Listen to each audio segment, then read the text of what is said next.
Mặt khác, nếu bà không có chủ ý viết tên mình để bịt miệng thì nhát búa đầu tiên, cái này không thể làm gì được bà. Cần gì phải đập thêm nhát búa thứ hai khi mà hắn đã không thể bước đi nổi. Có đúng như vậy không, bà Ba Hạnh? Lúc này bà Ba Hạnh không còn cách nào để chạy tội nữa, bởi vì tên viện lý pháp đã minh chứng động cơ giết người của bà, đồng thời đưa ra hành vi giết người có chủ ý. Bà Ba Hạnh lúc bấy giờ bắt đắc dĩ phải chịu nhận tội đã giết thằng Mừng để bịt đầu mối về sự gian dâm giữa bà với nó. Ra tòa 2 lần, lần sơ thẩm và lần thượng thẩm, bà Ba Hạnh đều nhận đúng bản án tù 15 năm khổ sai và bị đày đi biệt xứ.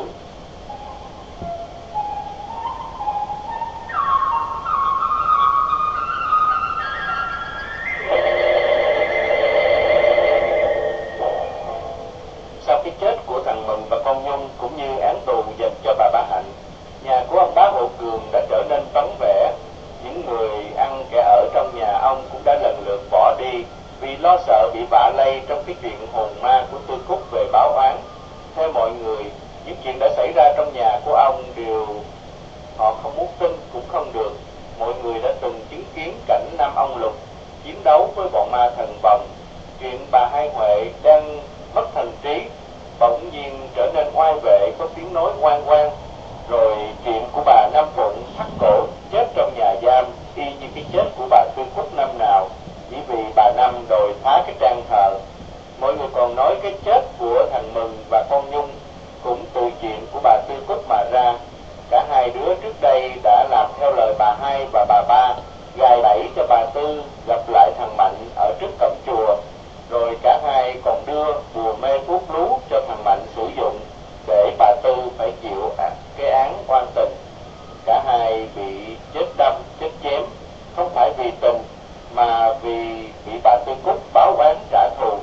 Có điều mọi người còn không hiểu là tại sao với tội lỗi của bà Hai Huệ và bà Ba Hạnh tại sao lại quá nhẹ nhàng, bởi vì chính hai bà mới là thủ phạm xô đẩy bà Tư đi đến con đường cùng tự vận để chết gặp giờ linh và lại vào ngày trùng tang. Cho nên trong nhà ông cả sẽ có người chết tiếp theo. Họ mới thấy có bà Năm, sau này là thằng Mừng, con Nhung. Còn bà Hai thì chỉ bị loạn tâm thần, bà Ba thì chỉ nhận án tù 15 năm khổ sai. Nếu bà Tư Cúc thật sự muốn báo oán thì đúng ra bà Hai, bà Ba phải chịu chết trước 3 người kia. Như vậy thì mới công bằng theo đúng luật nhân quả, gieo cái quả nào thì sẽ nhận quả đó. Nhưng đến nay cả hai bà đều còn sống, chỉ chịu khổ thân thôi. Rồi họ lại nghĩ đến cái vụ đào mồ xới mã của bà Tư Cúc. Chính ông bà Hội đồng Lễ, cha vợ của ông bá Hộ Cường, hai người này đã đứng ra làm cái chuyện tày đình. Nếu bà Tư Cúc không trả được thù thì trời đất cũng không dung tha. Nhưng cả hai bây giờ vẫn sống ở trên gấm vóc lụa là. Phải chăng ông Hội đồng Lễ nhờ có chức năng cọp đã trở thành lá bùa hộ mệnh, thiên địa trời đất cũng phải tránh nể và nể mặt với Chúa Sơn Lâm. Mọi người thấy có những chuyện hiện thực xảy đến, có những chuyện chờ đợi nhưng lại chưa thấy có biến chuyện gì hết. Họ không hiểu tại sao. Rồi đúng ngày giỗ của Tư Cúc 1 năm sau, 3 người gồm ông bà Hội đồng Lễ cùng con gái là bà Hai Huệ mướn nguyên chiếc Captain Queen màu đen bóng lộn để trở về xóm Vườn Tre. Hơn 1 năm qua, bà Hai Huệ đã ốm đi rất nhiều và cũng hết cả bệnh suy nhược thần kinh. Bà đang vui vẻ muốn trở về bên chồng để quán xuyến mọi việc. Bà Hai Huệ nghe nói từ ngày xảy ra những chuyện không hay, trong nhà vắng vẻ, không còn ai ở chung. Ngoài bà Lành già cả lo chuyện cơm nước, ông Châu thì lo quản lý tá điền. Ông cả bây giờ đã đầm tính, không màng đến chuyện sắc dục. Tuy là không ăn chay niệm Phật, nhưng lại có cuộc sống đạo đức hơn, luôn luôn ở trong nhà không đi đâu. Lâu lâu vào những ngày rằm lớn, ông cũng làm nhiều việc thiện để cho nhẹ đi những tội lỗi do các bà vợ gây ra. Ông cầu mong bà Hai, bà Ba cùng ăn năn sám hối để hồn ma của Tư Cúc thị xã mà tha mạng cho về sống với ông qua lúc tuổi già. Khi chiếc xe chở gia đình ông hội đồng lễ về bến phà Rạch Miễu thì phải dừng lại để chờ đến chuyến phà sau, bởi vì xe cộ không nhiều cho nên bến phà chỉ có một chiếc xà lan nhỏ đưa người qua con sông Tiền. Trời gần trưa nắng. Ngồi trong xe, ông hội đồng thấy nóng nực quá cho nên muốn thò đầu ra ngoài cửa để hóng chút gió sông thổi đến. Ở bến phà này thì thường có mấy đứa nhỏ bán trà đá, trái cây bu quanh mời mọc. Bất ngờ trong bọn có một đứa đã đưa tay ra giật trên cổ ông hội đồng cái sợi dây chuyền vàng nặng trên 1 lượng, có đeo cái nanh cọp cũng cẩn vàng trong đó. Chúng giật được sợi dây chuyền đem bán cũng được trên vài trăm đồng. Ông hội đồng lễ là nhà giàu thì đâu có tiếc của ngọn, ông chỉ tiếc cái nanh cọp là cái bùa hộ mạng cho cả gia đình, nhằm để mà có thể tránh cái nạn quỷ ma. Giật xong sợi dây chuyền, chúng chạy biến vào trong dòng người xe cộ đang chờ trên bến. Vì vậy mà ông hội đồng lễ cứ như người mất hồn. Ông linh cảm rồi đây chắc là sẽ có chuyện không lành xảy đến. Bà Tư Hoàng hiểu tâm trạng của chồng cho nên bà phải lên tiếng trấn an. Ôi, cái chuyện con cút á đã hết từ lâu rồi. Đã năm nay đâu có thiếu chuyện gì xảy ra nữa đâu. Mai mốt á mình lên nói cấm, giờ mấy ông lục tầm cho cái ngăn khác chứ gì. Ông hội đồng không nói thêm câu nào ngoài những tiếng thở dài tiếc nuối cho cái nanh cọp vừa mất. Rồi chính bà đưa qua sông để về Bến Tre đã cập cầu tàu. Chiếc Jackson đang xếp đầu được cho lên phà đầu tiên. Cả tài xế thấy cầu tàu không được bằng phẳng cho nên chỉ vô số 2, cho xe vừa đủ sức vượt dốc lên chiếc xà lan đang đợi. Nhưng không hiểu sao, cả tài xế không làm chủ được tốc độ, làm chiếc xe nó cứ lao nhanh xuống phà, chạy phá đứt luôn sợi dây xích mắc ngang ở mũi, rồi vọt thẳng xuống dòng sông nước đang chảy xiết. 4 người ở trên xe, không ai còn kịp nhảy ra ngoài cho nên đều chìm theo chiếc xe. Thấy có tai nạn xảy ra, mọi người ở trên phà la toáng lên.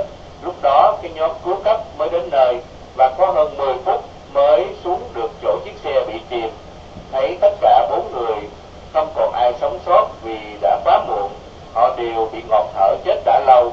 Nhà ông cả ở xa bờ bên kia, ông không hay biết tin cả nhà cha vợ, trong đó có bà Hai Huệ, vợ của ông đã thiệt mạng tại bến phà trên đường đi về nhà. Tuy không nhận được tin này, nhưng ông cả lại có một cái tin buồn khác đưa đến. Một người từ Côn Đảo vừa mãn hạn tù đã đến nhà tìm ông. Khi gặp ông đã đưa cho ông một cái hũ nhỏ và một tờ giấy nhàu nát, rồi lên tiếng báo tin. Nè, trước khi bà Hạnh bà chết rồi, bà có nhờ tôi đem về nhà cho ông cái hài cốt của bà theo đúng nguyện dụng giọng của bà, gửi gắm lại, và có cả cái lá thư này nữa. Ông cả nghe như vậy mà chết điếng cả người và muốn lạc hồn phách. Khi nghe tin bà Hạnh đã chết ngoài Côn Đảo, ông cầm lấy lá thư và mở ra đọc vội vàng. Cha con Xuân, con Nguyệt, con Hồng yêu mến, tôi rất biết lỗi vì đã sống gian dối với ông. Tôi có tình lã lỗi với cả dì Tư Cúc và những người khác như thằng Mừng, con Nhung. Có thể ông sẽ tha thứ cho tôi, nhưng mà má con dì Tư, thằng Mừng, con Nhung, không ai chịu tha thứ cho những tội lỗi tôi đã gây ra. Dù tôi đã chịu sự trừng phạt bởi án tù khổ sai nơi Côn Đảo này trong 15 năm dài, họ không tha thứ, cho nên đêm ngày tôi thấy toàn bóng hình của họ luôn đeo đuổi ở bên.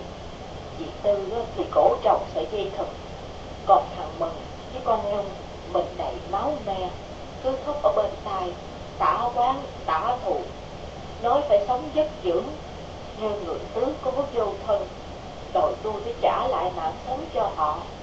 Nên dù tôi có ăn năn hối hận bao nhiêu, dù tôi có ăn chay niệm Phật để sám hối đi nữa, cũng không được ba người đó đón nhận. Làm sao tôi có thể sống sót mà về với chồng với con?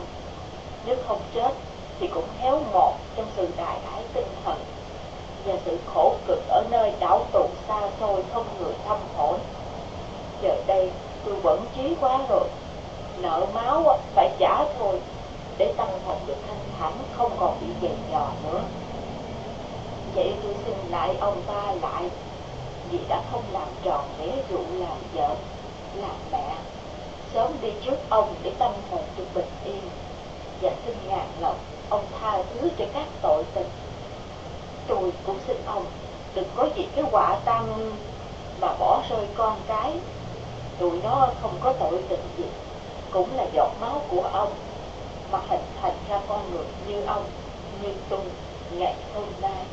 Lá thư bị nhòa gần hết chữ bởi những giọt nước mắt bi thương hối lỗi. Đọc xong thì ông cả khẽ nấc lên nghẹn ngào, nghĩ đến những cảnh bi đát đã xảy đến cho ông và gia đình họ Trần của ông. Lúc đó người tù mãn hạn mà trao bức thư đã lên tiếng nối tiếp: tụi tôi cũng không ngờ bà Hạnh lại quẫn trí đến cây mức mà phải treo cổ tự tử chết. Trước khi chết